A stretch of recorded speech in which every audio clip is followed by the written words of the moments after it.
কাদেরকে আল্লাহ তাআলা এই রোজার ব্যাপারে ছাড় দিয়েছেন, কারা চাইলে রোজা ভাঙতে পারবে। এই ফরজ রোজার ব্যাপারে কেউ কেউ কেউ আছে তারা ছাড় পায়, তারা কারা? হু আর দে? এটা আমরা আগে একটু শুনি। তাহলে দোজ হু এক্সাম্পটেড ফ্রম ফাস্টিং, যারা এক্সাম্পশন পেয়েছে, ছাড় পেয়েছে, তাদের মধ্যে থেকে প্রথম হচ্ছে শিশুরা, আসিবিয়ান। শিশুদের উপর রোজা ফরজ না, যতক্ষণ না তারা ম্যাচিউরড হয়।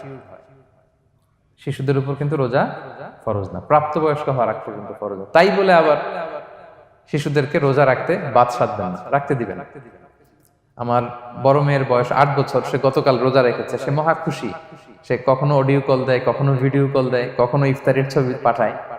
মানে এটা তাদের মধ্যে কিন্তু একটা অনেক চমৎকার একটা ভালো ইমেজ কাজ করে। তো আপনারা বাধা দিবেন না যদি রাখতে চায়। অনেক বাবা মারা এত সচেতন, এত অতি সচেতন যে ছেলে মেয়েরা রাখতে চায় কিন্তু বাবা মারা দিতে চায় না।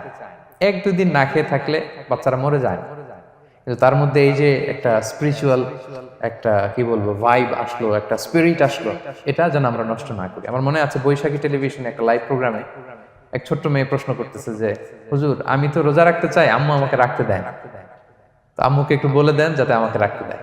ছোট্ট একটা মেয়ে, সে ফোন করে আমাকে প্রশ্ন করলো।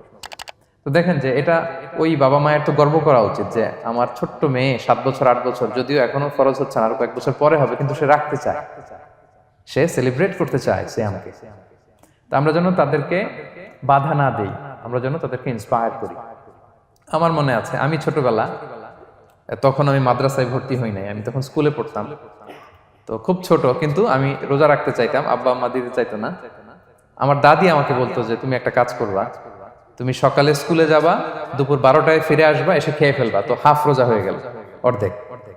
এরপরের দিন আবার সকালে না খেয়ে যাবা, দুপুর 12টায় এসে খেয়ে ফেলবা, অ্যানাদার হাফ, তো 2 হাফ মিলে একটা হয়ে গেছে। এইভাবে আমি অনেকগুলো রোজা রাখছিলাম ওই বছর। এখনো এই স্মৃতি আমাকে স্মৃতিকাতর করে। আমার দাদি, যে আমার দাদি নাই, চলে গেছেন, আল্লাহ আমাকে জান্নাত নসিব করুক, আমরা দোয়া করি। কিন্তু আজও আমার কাছে এই নস্টালজিয়া ফিলিংটা হয় যে আমি কিন্তু এইভাবে রোজা রাখছিলাম ছোটবেলায়। আমাদের বাচ্চারাও তাই করে। সো ওদের মধ্যে যে এই আবেগ, এই উচ্ছ্বাস, এটাকে যেন আমরা নষ্ট না করি। বাট লিগালি তাদের উপর রোজা ফরজ হয়নি, প্রাপ্তবয়স্কতা রাখবে, তাইলে ওদের রাখা লাগবে না। নাম্বার 2, মাজনুন, পাগলদের উপর রোজা ফরজ হয় না। যারা পাগল তাদের উপর ফরজ হয় না। একটা হাদিস শোনাই, আল্লাহ রাসূল সাল্লাল্লাহু আলাইহি ওয়াসাল্লাম বলেছেন, আমি সবকিছু খুব প্রিসাইজলি বলছি যেহেতু আমাদের সময় কম। রুফি আল কালামু আন সালাসা, 3 ব্যক্তির উপর থেকে শরীয়তের কলম উঠিয়ে নেওয়া হয়েছে। আনিন নাইমি হাত্তা ইয়াস্তাইকিযা, ঘুমন্ত ব্যক্তি যতক্ষণ না সে জাগে। ঘুমের মধ্যে আপনারা কেউ বকা দিয়ে ফেললে আপনি মাইন্ড করতে পারবেন না, তো ঘুমাইছিল, কাকে বকা দিয়েছে কি করছে সে জানেই না। ঘুমন্ত ব্যক্তির উপর থেকে শরীয়তের কলম উঠিয়ে নেওয়া হয়েছে।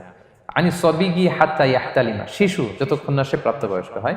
ওয়া আনিল মাজনুনি হাত্তা ইয়াকিলা, পাগল যতক্ষণ না সে সুস্থ হয়। এই 3 শ্রেণীর ব্যক্তি থেকে শরীয়তের কলম উঠিয়ে নেওয়া হয়েছে। বুঝতে পেরেছেন? আচ্ছা, 2টা গেল। 3 নাম্বার হচ্ছে মারিদ, আপনি যদি খুব অসুস্থ হন তাহলে আপনি রোজা ভাঙতে পারবেন, যেটা আমরা ওই যে ইন্ট্রোডাক্টরি ডিসকাশনে বলেছি যে অসুস্থ হলে আপনি রোজা ভাঙতে পারবেন।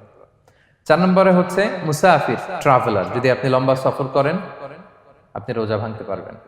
এটা ন্যূনতম সীমা হচ্ছে 48 মাইল। তাই বলে কেএল থেকে পেনাং যাচ্ছেন আর রোজা ভেঙে ফেললেন, এটা করা যাবে না। আবার এখানে যদি আপনার সফরের পেরেশানি থাকে, খুব কষ্ট, তাহলে আপনি এই সুযোগটা নিতে পারবেন। কিন্তু আল্লাহ বলেছেন ওয়া আনতাসুমু খায়রুল লাকুম ইন কুনতুম তা'লামুন, যদি তোমরা রোজা রাখো এটাই তোমাদের জন্য কল্যাণ, যদিও আমি ফ্লেক্সিবিলিটি দিয়েছি। তো রাসূল সাল্লাল্লাহু আলাইহি ওয়াসাল্লামের সময় দেখা যেত যে মক্কা থেকে মদিনা, মদিনা থেকে তায়েফ যেতে প্রচন্ড গরমের মধ্যে ওনারা উট দিয়ে মরুভূমির উপর দিয়ে যেত। তো ওই পরিস্থিতি কিন্তু আমাদের নেই। কিন্তু যদি আপনার লম্বা সফর হয়, লেটস সে আপনি কেএল থেকে নিউ ইয়র্কে ফ্লাই করছেন, সফরের অনেক পেরেশানি, অনেক সময় হয়তো খেতে পারছেন না, আপনি চাইলে এই ফ্লেক্সিবিলিটি নিতে পারবেন। তো অসুস্থতা আর সফরে থাকলে আপনি রোজা ভাঙতে পারবেন, তবে ফাইদ্দাতুম মিন আইয়ামিন উখর, অন্য সময় এটা গুনে গুনে রাখতে হবে। 5টা যদি ভাঙা যায় পরে 5টা কাজা করবেন। এই পয়েন্টটা কি সবার কাছে ক্লিয়ার? সফরে যে রাসূল সাল্লাল্লাহু আলাইহি ওয়াসাল্লাম রমাদানে রোজা ভেঙেছে, এটার একটা দলিল বলি। আপনারা মক্কা বিজয়ের নাম শুনেছেন না? রাসূল সাল্লাল্লাহু আলাইহি ওয়াসাল্লাম হিজরত করলেন, পরে আবার বিজয় করলেন। এই মক্কা বিজয় কত হিজরিতে হয়েছে কে বলতে পারবেন? হ্যাঁ, হিজরি বলেন তো দেখি।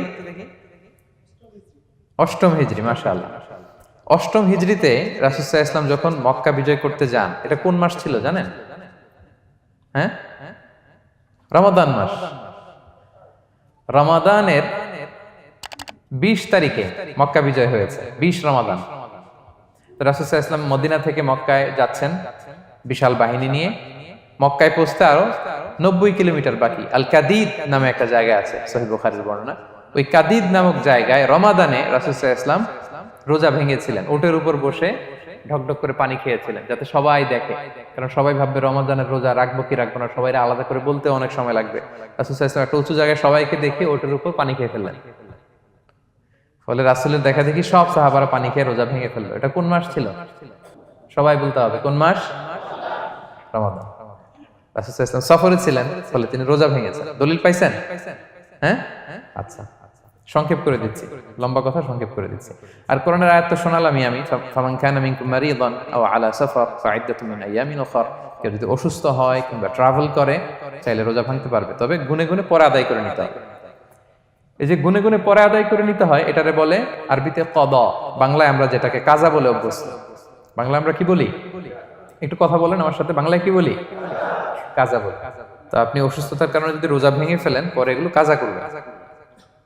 সফরের কারণে যদি রোজা ভেঙে ফেলেন, পরে আপনি কাজা করবেন। 5 নম্বরে যাদেরকে এক্সাম্পশন দেয়া হয়েছে, ওটা আমি আয়াতে বলেছি। আরবিতে তাদেরকে বলে আল হারাম, মানে very old man or women, খুবই বয়োবৃদ্ধ, অতিবৃদ্ধ মানুষ। 100 বছর, 105 বছর, এরকম আমাদের কিছু মুরব্বীরা আছে না, ওনাদেরকে খাবার দিলে খেতে পারে না, কাউকে চিনে না, ওনাদের জীবনের স্বাদ আল্লাহ সব শেষ, বিদায়ের সময়। ওই সময় উনি আর কি রোজা রাখবেন? এজন্য আল্লাহ তাআলা ওনাদেরকে ছাড় দিয়েছে।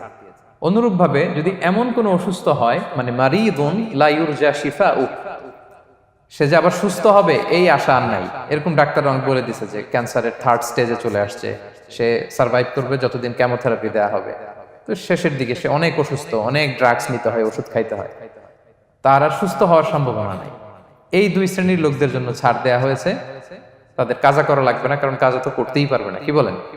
তারা ফিদিয়া দিবে। কি দিবে বলেন? কি দিবে? ফিদিয়া।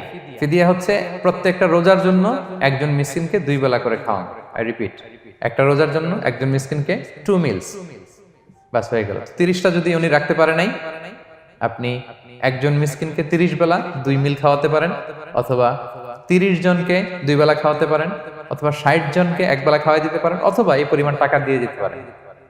হিসাবটা সহজ হয়েছে না? লেটস সে মালয়েশিয়াতে একটা রেগুলার মিল নিতে কত লাগে? ধরেন যে মালাই দোকান বা মামাদের যে দোকানগুলো, একটা নাসি নিলাম, একটা আইয়াম নিলাম, একটা 100+ নিলাম, এই তো একটা প্যাক হয়ে গেছে। কত পড়বে? 10 রিঙ্গিট, রাইট?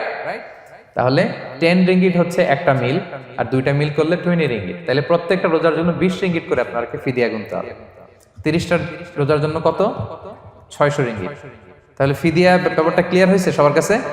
আমাদের এরকম মুরব্বী যদি থাকে যারা রোজা রাখতে পারছেন না, তাদের জন্য আমরা এইভাবে ফিদিয়া আদায় করি। গেল।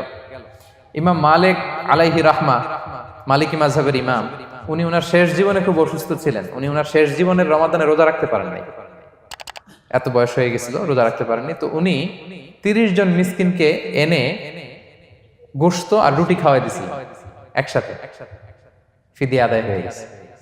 তো এরা ছাড় পাবে।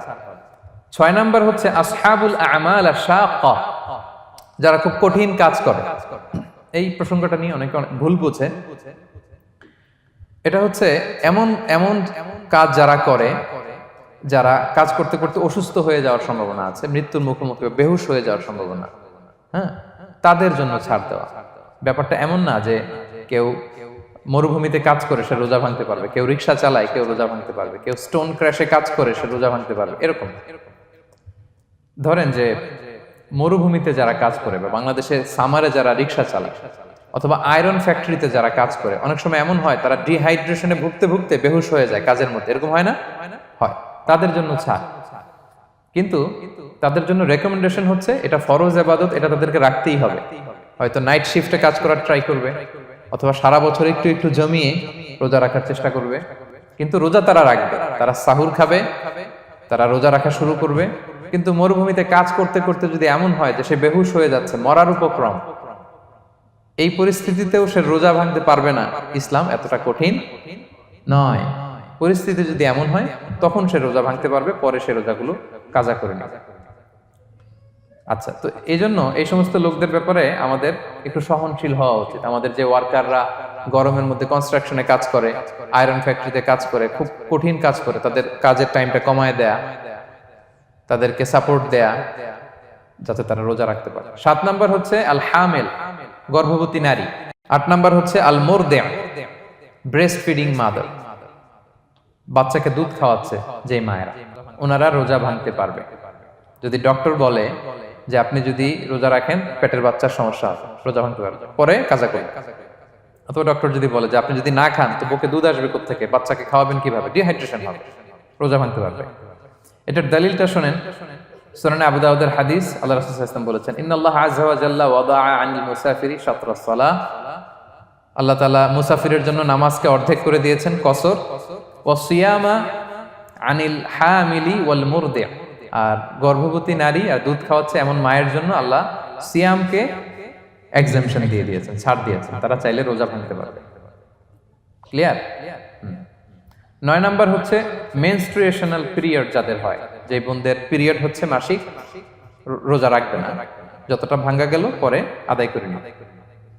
10 নাম্বার হচ্ছে পোস্টপার্টাম পিরিয়ড, যেটা নিফাস বলে, আফটার বার্থ, এই বেবি ডেলিভারি। বেবি ডেলিভারির পরে আমাদের বোনদের যেই পিরিয়ডটা হয় সে সময় ওনারা রোজা রাখবেন, কয়টা ভাঙলো গুনে পরে কাজা করে ফেলবে।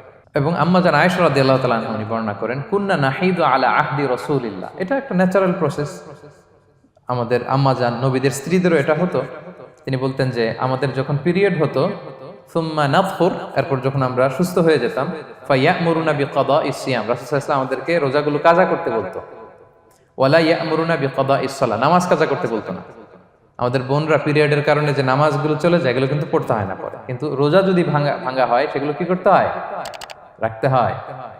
একটা মজার হাদিস শোনেন, আম্মা জান আয়েশা রাদিয়াল্লাহু তাআলা আনহা বলেন যে আমার যে রমজানের ভাঙতি রোজাগুলো ছিল আমি সারা বছর রাখতাম না। আমি হাদিস পড়তে গেলে অনেক সময় লেগে যাবে। সারা বছর আমি রাখতাম না, এটা আমি শাবান মাসে রাখতাম। কোন মাসে? শাবান মাসে। কেন? কারণ রাসূল সাল্লাল্লাহু আলাইহি ওয়াসাল্লাম নিজেও রমাদানের পরে সবচাইতে বেশি নফল রোজা যেই মাসে রাখতেন সেটা হচ্ছে শাবান মাস।